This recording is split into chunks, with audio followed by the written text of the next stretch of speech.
తెలంగాణలో యూరియా కొరతపై మంత్రి తుమ్మల స్పందించారు. రాష్ట్రానికి ఆగస్టు వాటా యూరియా ఇవ్వాలని డిమాండ్ చేశారు.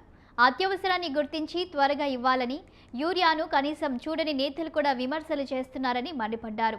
పెద్ద పెద్ద మాటలు మాట్లాడి అభాసుపాలు కావద్దని సూచించారు.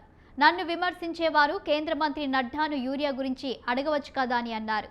యూరియా సరఫరాపై అన్ని లెక్కలు ఇస్తున్నానని, రామచంద్రరావు అంటే నాకు గౌరవం, అబద్ధాలు చెప్పి బీజేపీని బాగు చేయాలంటే సాధ్యం కాదన్నారు.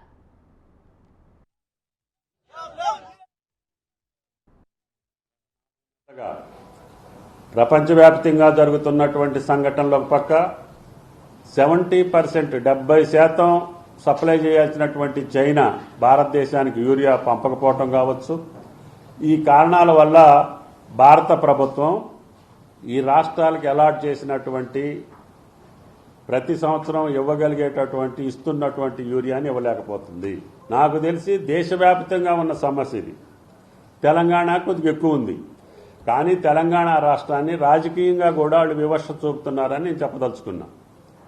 ఎందుకంటే ఇక్కడున్నటువంటి భారతీయ జనతా పార్టీ నాయకులు వాస్తవాలను పక్కన పెట్టి రాష్ట్ర రైతాంగాన్ని, దేశ రైతాంగాన్ని బాధ పెట్టేటటువంటి భారతీయ జనతా పార్టీ ఇంకా రాజకీయ పరంగా ముసుగేసుకొని రాష్ట్రాలని బదనాం చేయాలనో, రాష్ట్ర ప్రభుత్వాలను ఇబ్బంది పెట్టాలనో, రాజకీయంగా లబ్ధి పొందాలనుకోవటం వాళ్ళ యొక్క అవివేకం కావచ్చు, మూర్ఖత్వం కావచ్చు, లేకపోతే చాదస్తం కావచ్చు.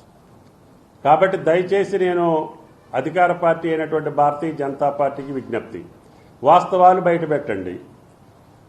అప్పుడు రైతులు దానికి ఆల్టర్నేటివ్ ఏం చేసుకోగలగాలో చేసుకోగలుగుతాం.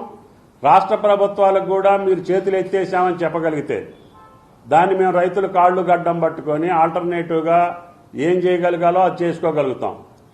ఒక మంత్రిగా నేను కూడా 2 సార్లు మంత్రిని కలవటం జరిగింది. అన్ని ప్రయత్నాలు చేసిన తర్వాత గత్యంతరం లేక పార్లమెంట్లో మా పార్లమెంటు సభ్యులు అల్లరి చేసి, ధర్నా చేసి, గొడవ చేసి సభను